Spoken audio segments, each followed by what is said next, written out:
વાર્તાની શરૂઆત થાય છે દિલ્હીના વ્યસ્ત અને કોલાહલથી ભરેલા જૂની દિલ્હી રેલવે સ્ટેશનથી, જ્યાં હજારો લોકો દોડધામ કરી રહ્યા છે. ટ્રેનોની સીટીઓ વાગી રહી છે અને કુલીઓ સામાન લઈને આમ તેમ દોડી રહ્યા છે.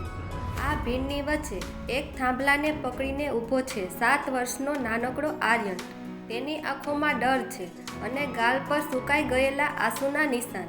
તેના હાથમાં એક ફાટેલી ડાયરી છે અને તે વારે વારે પ્લેટફોર્મ પર આવતી દરેક ટ્રેનને આશાભરી નજરે જુએ છે. આર્યન કોઈ સામાન્ય બાળક નથી. તેની પાસે રહેવા માટે ઘર નથી કે જમવા માટે રોટલી નથી. તે તો બસ એ રાહમાં છે કે ક્યારે તેની મા એ ટ્રેનમાંથી ઉતરશે જે તેને 3 વર્ષ પહેલાં અહીં મૂકીને હમણાં આવું છું કહીને ગઈ હતી. બેટા, અહીં જ બેસજે, હું તારા માટે દૂધ લઈને આવું છું. એ શબ્દો આજે પણ આર્યનના કાનમાં ગૂંજે છે. તે વખતે તે માત્ર 4 વર્ષનો હતો. આજે 3 વર્ષ વીતી ગયા. પણ આર્યન એ જ થાંભલા પાસે બેસી રહે છે. સ્ટેશન પર કામ કરતા ચાવાળા કાકા ક્યારેક તેને બિસ્કિટ આપી દે છે તો ક્યારેક કોઈ વટે માર્ગું દયા ખાઈને સિક્કો આપી જાય છે.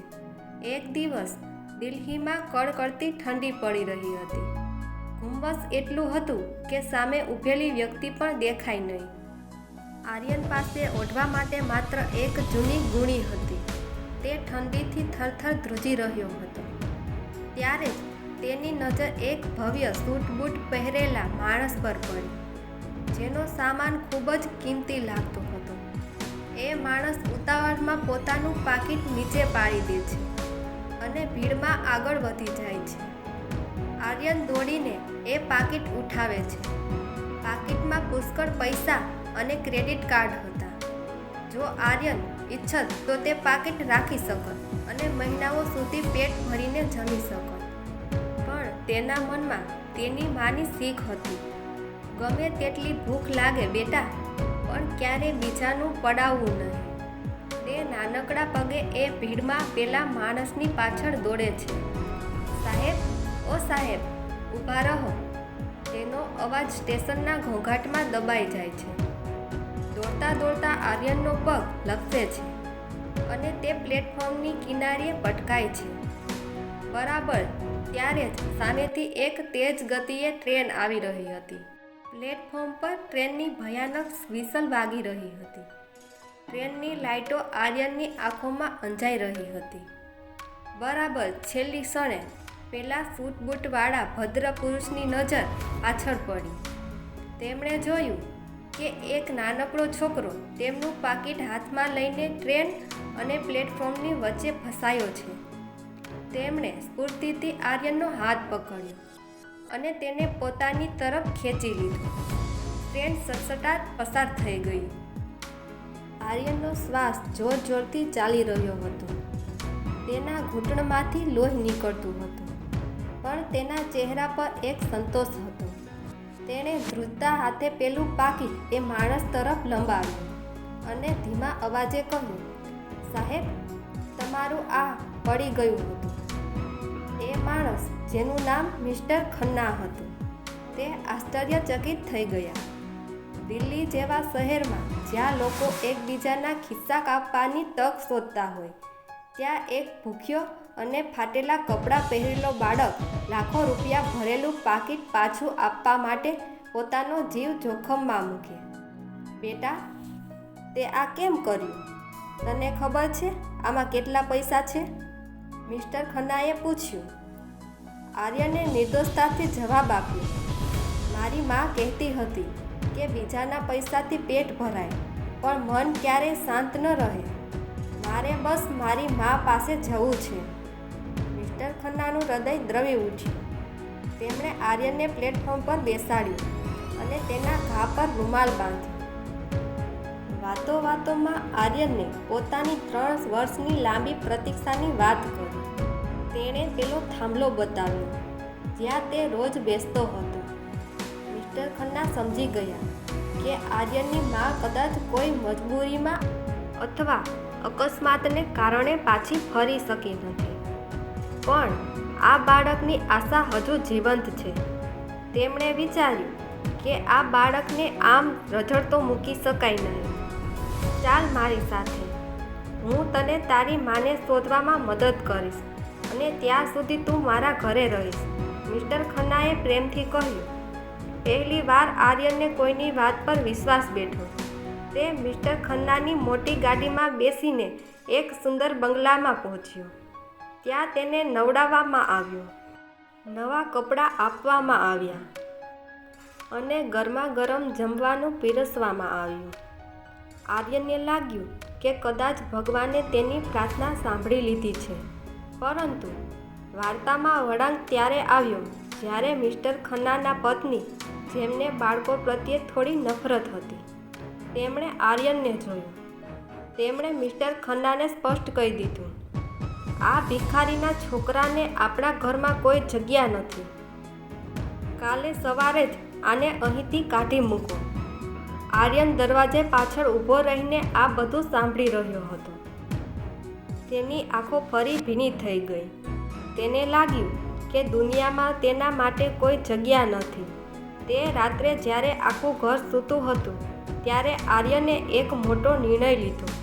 મિસ્ટર ખન્નાના પત્નીના કડવા શબ્દો આર્યનના કાનમાં તીરની જેમ વાગ્યા હતા. તેને લાગ્યું કે આ સુંદર બંગલો અને નરમ પથારી તેના માટે નથી. તે ફરીથી એ જ જૂની ડાયરી લઈને ચૂપચાપ પાછલા દરવાજેથી બહાર નીકળી ગયો. દિલ્હીની રસ્તાઓ પર ફરી એકવાર એ જ કડકડતી ઠંડી અને એકલતા હતી. ચાલતા ચાલતા આર્યન એક અંધારી ગલીમાં પહોંચ્યો. ત્યાં તેણે જોયું કે કેટલાક લોકો નાના બાળકો પાસે પરાણે ભીખ મંગાવતા હતા. એક શખ્સ જેનું નામ કાલુ હતું, તેણે આર્યનને જોયો અને તેની પાસે આવ્યો. અરે ઓ છોકરા, ક્યાં ભટકે છે? ચાલ મારી સાથે, તને ખવડાવીશ અને રહેવા માટે છત આપીશ. કાલુએ લૂંચું સ્મિત આપતા કહ્યું. આર્યન નાનો હતો પણ સમજણો હતો. તેને કાલુની આંખોમાં કંઈક ખોટું લાગ્યું. તે ત્યાંથી ભાગવા લાગ્યો, પણ કાલુ અને તેના માણસોએ તેને પકડી લીધો અને એક અંધારી કોટડીમાં પૂરી દીધો. ત્યાં આર્યને જોયું કે તેના જેવા બીજા 5-6 બાળકો ખૂણામાં બેસીને રડી રહ્યા હતા. તેમને દિવસભર ભીખ મંગાવવામાં આવતી અને રાત્રે મારવામાં આવતો. આર્યનને સમજાયું કે તે એક મોટી મુસીબતમાં ફસાઈ ગયો છે. તેની માએ હંમેશા કહ્યું હતું કે હિંમત હારવી નહીં, કારણ કે સાચો રસ્તો ભગવાન પોતે બતાવે છે. બીજી તરફ મિસ્ટર ખન્ના સવારે જાગ્યા ત્યારે આર્યનને રૂમમાં ન જોઈને ચિંતિત થઈ ગયા. તેમણે પોતાની પત્નીને કહ્યું, તે બાળક માત્ર એક ભિખારી નહોતો, તે ઈમાનદારીનો જીવતો પુરાવો હતો. જો આજે આપણે તેને રસ્તા પર છોડી દીધો તો દુનિયામાંથી માનવતા મરી જશે. મિસ્ટર ખન્નાની વાત સાંભળી તેમની પત્નીને પણ પોતાની ભૂલ સમજાઈ. તેની આંખો ખુલી ગઈ અને તેણે પણ આર્યનને શોધવામાં મદદ કરવાનું નક્કી કર્યું. આર્યને પટોળીમાં બેઠા બેઠા દિવાલ પર પડેલા એક નાના કાણામાંથી બહાર જોયું. તેણે જોયું કે કાલુ અને તેના માણસો દારૂ પીને સૂઈ ગયા હતા. તેણે બાજુમાં પડેલા એક લોખંડના સળિયામાંથી બારીનો જૂનો સળિયો તોડવાનો પ્રયત્ન કર્યો. તેના નાનકડા હાથ છોલાઈ ગયા, લોહી નીકળવા માંડ્યું, પણ તેણે હિંમત ન હારી.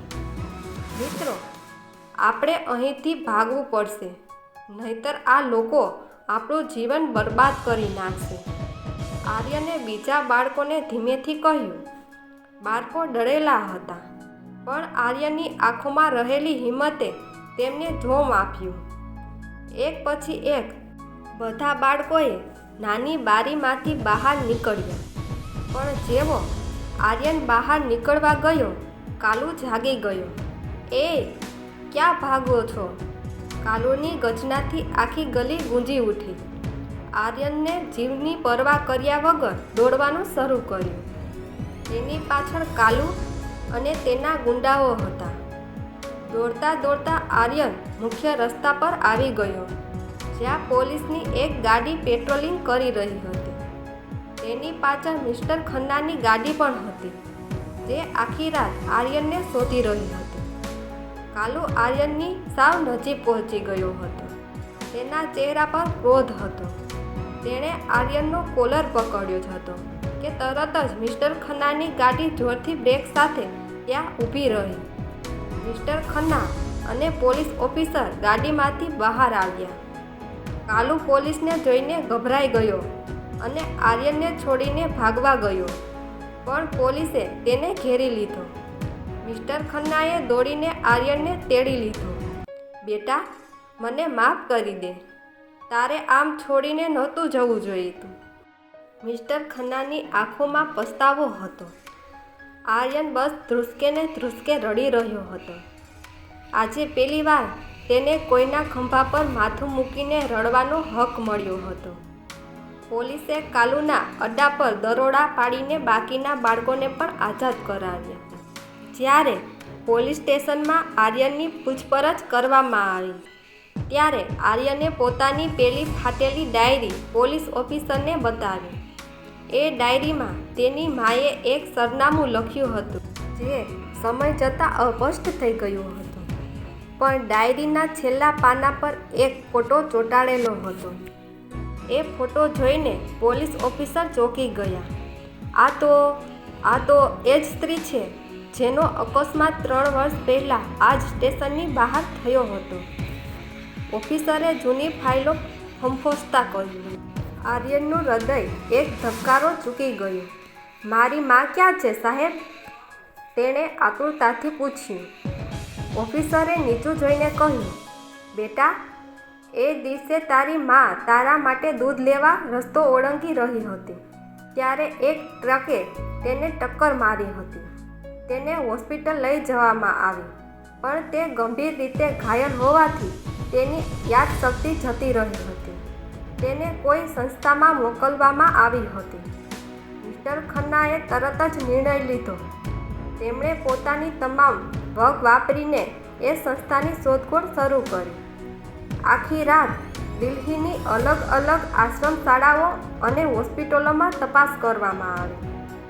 આર્યન આખી રાત ગાડીની બારી બહાર જોઈ રહ્યો હતો, જાણે તે રસ્તાના દરેક વળાંક પર પોતાની માને શોધી રહ્યો હોય. સવારના 5 વાગ્યા હતા. ગાડી દિલ્હીની બહારના વિસ્તારમાં આવેલા એક શાંત આશ્રમ પાસે ઊભી રહી. આશ્રમના સંચાલકે કહ્યું, હા, અમારી પાસે એક એવી બહેન છે જે છેલ્લા 3 વર્ષથી અહીં છે. તે કોઈનું નામ નથી જાણતી, પણ તે રોજ સવારે રેલવે સ્ટેશન જવાની જીદ કરે છે અને કહે છે કે મારો દીકરો ભૂખ્યો હશે. આ સાંભળતા જ આર્યનના પગમાં જાણે પાખો આવી ગયો. તે દોડતો આશ્રમની અંદર ગયો. સામે એક સ્ત્રી સફેદ સાડીમાં બગીચામાં બેઠી હતી. તેની નજર શૂન્યમાં હતી. આર્યન ધીમેથી તેની નજીક ગયો અને બોલ્યો, માં.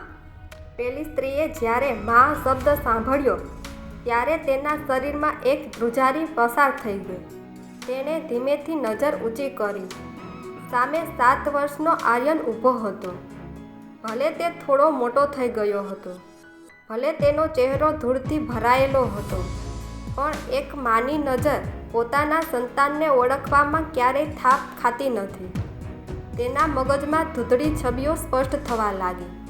રેલવે સ્ટેશનનો એ થાંભલો, દૂધની કોથળી અને એ નાનકડો હાથ જે તેણે છોડ્યો હતો. તેની આંખોમાં ચમક આવી અને તે રડી પડી. આર્યન, મારો આર્યન! તેણે દોડીને આર્યનને છાતીએ વળગાવી દીધો. આ આખા આશ્રમમાં જાણે સમય થંભી ગયો. 3 વર્ષનો વનવાસ આજે પૂરો થયો હતો. મિસ્ટર ખન્ના અને તેમની પત્ની જે પાછળ જ ઊભા હતા, તેમની આંખો પણ ભીની થઈ ગઈ. મિસ્ટર ખન્નાની પત્નીએ આર્યન પાસે જઈને તેના માથા પર હાથ મૂક્યો અને માફી માંગી. મિસ્ટર ખન્નાએ આગળ આવીને કહ્યું, બહેન, આર્યન માત્ર તમારો દીકરો નથી, તે ઈમાનદારીની જીવતી મૂર્તિ છે. હું ઈચ્છું છું કે તમે અને આર્યન અમારા પરિવારનો હિસ્સો બનીને રહો. આર્યનના ભણતરની અને તમારા ઈલાજની જવાબદારી હવે મારી છે. આર્યનની માની યાદશક્તિ ધીમે ધીમે પાછી આવી રહી હતી. તેણે મિસ્ટર ખન્નાનો આભાર માન્યો. આર્યન હવે સ્ટેશનના એ ઠંડા થાંભલા પાસે નહીં, પણ એક સુરક્ષિત ઘરમાં રહેવાનો હતો. જે ડાયરી આર્યન આટલા વર્ષો સાચવીને રાખી હતી, તે આજે તેણે આશ્રમના બગીચામાં એક છોડ નીચે દાટી દીધી, જાણે કે તે પોતાના દુઃખદ ભૂતકાળને વિદાય આપી રહ્યો હોય. આર્યન મોટો થઈને એક પોલીસ ઓફિસર બન્યો. તેણે દિલ્હીના રેલવે સ્ટેશનો પર ભટકતા અને ખોવાયેલા બાળકો માટે એક ખાસ સંસ્થા શરૂ કરી. તેનું નામ તેણે રાખ્યું મમતાનો ઉમરો. તેણે એ સુનિશ્ચિત કર્યું કે દિલ્હીની ભીડમાં હવે કોઈ બાળક તેની માંથી અલગ ન થાય. આજે પણ જ્યારે આર્યન જૂની દિલ્હી રેલવે સ્ટેશન પાસેથી પસાર થાય છે, ત્યારે તે પેલા થાંભલા સામે જોઈને સ્મિત આપે છે. એ થાંભલો તેને યાદ અપાવે છે કે જો મનમાં ઈમાનદારી અને હૃદયમાં આશા હોય તો આખી દુનિયા તમને તમારી મંજિલ સુધી પહોંચાડવામાં મદદ કરે છે. વાર્તાનો બોધ: મુશ્કેલી ગમે તેટલી મોટી હોય, પણ જો તમે ઈમાનદારીનો રસ્તો નથી છોડતા અને હિંમત હારતા નથી, તો કુદરત પણ તમારી વહારે આપે છે. ઈમાનદારી ક્યારેય એળે જતી નથી.